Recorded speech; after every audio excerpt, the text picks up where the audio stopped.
જય માતાજી સૌને આપણા ઈષ્ટદેવ શ્રી હનુમાનજી મહારાજની કૃપા આપ સૌ પર સદૈવ બની રહે એવા આશીર્વાદ સાથે હું જ્ઞાનદાન. મિત્રો, આ જીવનમાં સારા ખરાબ જે કોઈ અનુભવ થયા હોય એ અનુભવ હું અવારનવાર વિડીયો દ્વારા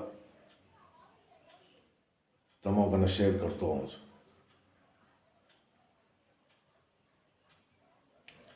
આજે એક 28-30 વર્ષ પહેલાંનો એક મને ઘટના યાદ આવી, થોડી આપને સંભળાવો. આનંદ આવશે, થોડુંક શીખવાનું મળશે, થોડી શ્રદ્ધા પણ વધશે. શ્રદ્ધા વ્યક્તિનું આચરણ, વ્યક્તિ આ બધું જોઈએ કે આપણી શ્રદ્ધા કાં વધે ને કાં ઘટે. તો મિત્રો, 30 વર્ષ પહેલાંની વાત છે. હું જેનો માણસ છું, વ્યવસાય, એક ડ્રાઈવર ભાઈ, જેને અમુક માણસો 19મી કોમ કે. મને કંઈક વિચાર થાય કે 19મી કોમ કહેતા હશે કે ડ્રાઈવરે પરિવાર નથી, ઘર નથી, છોકરા નથી, મા બાપ નથી. પણ પછી વિચાર કરો કે હુકે વેલો નીલોય બળતો હોય, એવા અનુભવ ઘણા થતા હોય. પણ જો કે ભગવાને આપણી તો શ્રમ રાખી. પણ ધંધેમાં હવે માણસ કોઈને તૂટવો નથી, કોઈને ખોટમાં જવો નથી. હું કે તમે હો, દરેકને કમાવો છે, પરિવારને સુખી કરવો છે. પણ હરિરસમાં છે ને કે આદરે આદવચ રહે, હરિ કરે શું હોય. કરવા ઘણો જાય ને નુકસાની થતી હોય. અને કહેવત છે કે હાર્યો જુગારી બમણો રમે. જુગારી હારતો જાય ને આમ બમણો રમે, એને એમ કે હમણાં જીતીશ, હમણાં જીતીશ.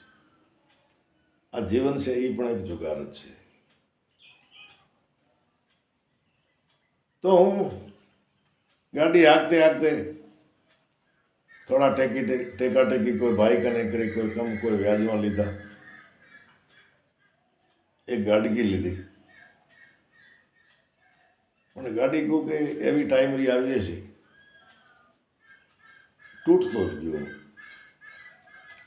તૂટ્યો પણ તૂટી જણ ભાઈઓ, 2 કટકા. એ વખતે સસ્તા એરા ટાઈમ છતાં લાખક રૂપિયાનો હું કરજી થયો. ઘણા ધંધા બદલાયા પણ સક્સેસફુલ ન થયો. અને માણસો જે ધંધામાં તૂટે છે પછી પારિવારિક કલહ થતા હોય, પછી માણસ છે ને એ નશેરે આશરે જતો રહે, ડિપ્રેશનમાં જતો રહે, પછી નશા કરતો હોય. થોડોક ટાઈમ મારા પણ એ જ હાલ થયેલા. અને માણસ દુઃખી હોય તો પછી એને કોક કહે ને કે આ પોણો છે, એને પ્રાર્થના કરો તમે સુખી થશો, આ ઝાડને કરો તમે સુખી. પછી બધેમાં વિશ્વાસ જ કરતો હોય, કારણ કે તૂટેલો માણસ હોય, માનસિક રીતે બહુ પરેશાન માણસ હોય. હવે મિત્રો, અમારી બાજુમાં એક ગામ છે. એ ગામમાં એક પૂરો ભોપો, ભૂ એને અમે ભોપો કહેતા હોઈએ. જાતે રબારી, ઘેટા બકરા રાખે, ઢેબરી રબારી. હજી હુરુભાઈ બેઠા, હમણાં 2-3 મહિના પહેલા મને મળ્યા હતા. એટલે હુરો બપો પાબુરા ભુવા પાબુ, અને આમ તો એ વાગડ સાઈડરા, પણ વર્ષોથી એ થયા જમીનો લીધે ને નવી વસવાટ કરી. અત્યારે 50 વર્ષથી એમનો પરિવાર આ બાજુ અમારા ઘરે રહેતો હશે. ને મારા 2-4 મિત્રે કીધું કે લ્યા હુરે ભોપે કે ને પૂછા અવાજ આવો છે, પાબુરો પડ છે, પડ મોંડેલો છે, પાટ મોંડેલો પડ નહીં પણ પાબુરો પાટ મોંડેલ છે. એ બધા ગયા હતા, હું ગયો, પણ મેં કીધું મારે બોલવો નથી. એ લોકોએ પૂછ્યું, કોઈને જવાબ કેવો મળ્યો, કોઈને કેવો મળ્યો. હું બેઠો માઠ કરીને, 3 જણા અમે ટોટલ હતા. એક સ્વાયસિંગ હતા, એક હું હતો, એક રામદાન કરીને હતા, મારા હાળા હતા. અત્યારે એ 2 સંસારમાં નથી. મને હુરે ભોપે પૂછ્યો, ગઢવી તમારે કાંઈ પૂછવું હોય તો પૂછો. મેં તો ના બાબા કાંઈ પૂછવું નથી.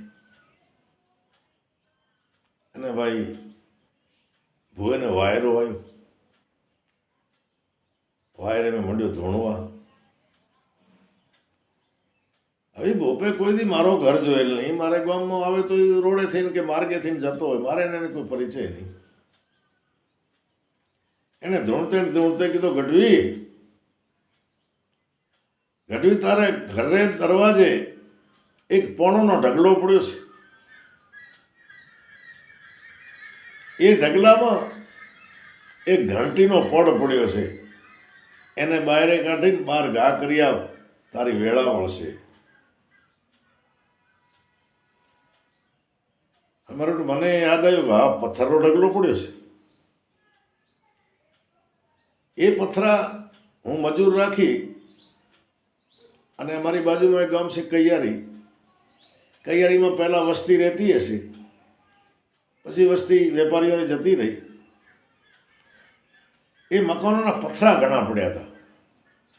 એટલે મેં ટ્રેક્ટર ભાડે કરી, મજૂર રાખી, અને ત્યાંથી પથરા ભરાવો, કોઈ ખેતરમાં નાખ્યા. 2-4 ટ્રેક્ટર મારે ઘરે નાખેલા મેં.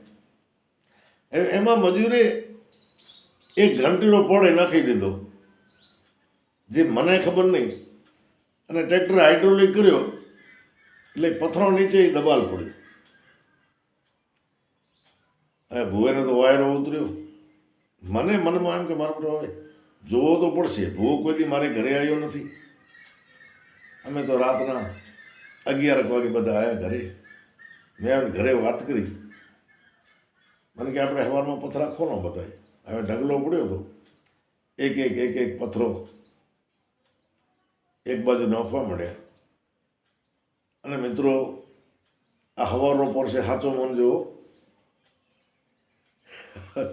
અડધો ઢગલો ઉપાડ્યો એટલે અંદરથી એક ઘંટીનો પડ, ઘંટી આપણે જૂના વખતમાં ન દળતા દળણા, એ ઘંટીનો પડ થોડોક ભંગાયેલો, સાબુત આખો નહીં, પણ જરાક જ 4 ઇંચ જેવો ટુકડોમાંથી પડી ગયેલ, બાકી બધો સાબત. એને લીધો બારે. ભાઈ છોકરાને કીધું મને ઉપડાવો, નાખી આવ્યો બારે. એ પછી કરોડપતિ તો નથી થયો, પણ જે વહમી વેળા હતી એ ધીરે ધીરે મટવા માંડી. જે કામ કરવામાં 2 પૈસા મળે, છોકરા કોઈ ઇન્ટરવ્યૂમાં જાય તો સફળ થાય, નાની મોટી નોકરીઓ લાગવા માંડી, મારે માથે જવાબદારીઓ ઘટવા માંડી, છોકરીએ જવાબદારીઓ ઉપાડી. હવે મિત્રો, મેં વાત માટે સારું કરું છું, હું પોતે ભણેલો છું. ભુવા ભારાડી ઉપર તો બધું વિશ્વાસી નથી કરતો. વચ્ચે મેં 2 વિડિયા ભુવા વિશે બનાવ્યા હતા. એમાં કોઈ કોમેન્ટ આવ્યા હારા, કોઈ અભરા આવ્યા. પણ હવે આમાં સમજવો શું? જે માણસે મારો ઘર જોયો નથી, એને ખબર નથી ક્યાં પથરા પડ્યા છે, ક્યાં ઢગલો પડ્યો છે.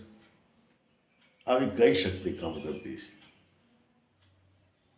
એટલે અત્યારે આ વિડીયો મેં એટલા માટે બનાવ્યો છે કે ધીરેન્દ્ર શાસ્ત્રીજી રાજકોટમાં કથા કરવાના છે અને જાથાવાળા અને બીજા અને બધા એનો વિરોધ નોંધાવે છે. આ વિડીયો હું ધીરેન્દ્ર શાસ્ત્રીજીને સમર્થનમાં એક મારો અનુભવ કહી અને વિડીયો બનાવું છું. તો મિત્રો, ન જાણે કિસ વેશ મેં નારાયણ મિલ જાય. આજની મારી આ અનુભવવાળી વાત કેવી લાગી એના વિશે કોમેન્ટ જરૂર કરજો. બને તો શેર કરજો. આપણી ચેનલને સબસ્ક્રાઈબ કરજો. કોમેન્ટ જરૂર કરજો. આપને કોઈ એવા અનુભવ થયા? આપ આ ભુવાઓ વિશે શું વિચારો છો?